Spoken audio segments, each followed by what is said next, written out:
Do people need to understand the code, or I mean, I think intuitively? No, I mean we can have a quick look through. So what I wanted to make it general, so people can put in different filters if they want to. They don't have to do a Gaussian. Obviously, it needs to be separable. So. Do you know when you say separable, does that mean because it's kind of symmetry?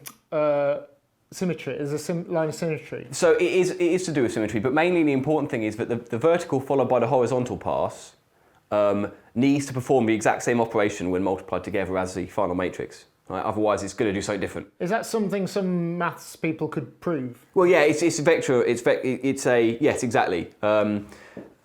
You could do it with algebra and work. Yeah, it just happens to be true for Gaussians. It makes it much easier. Yeah, the algebra is not particularly complicated. This is used in deep learning applications if you want to get something running on a mobile phone or something like that. There are lots of different methods to try and get a very big deep network running on something small.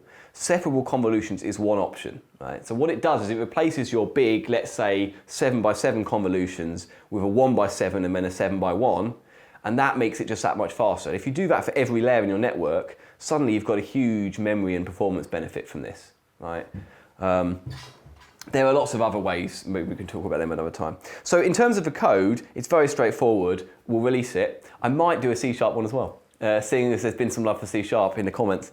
All it does really is it takes an image, it calculates the overlap between the kernel and the image so that we don't go out of bounds, and then it just does a very quick sum product. There are probably faster ways to do it. I wasn't obsessing, I was just trying to make it reasonably quick.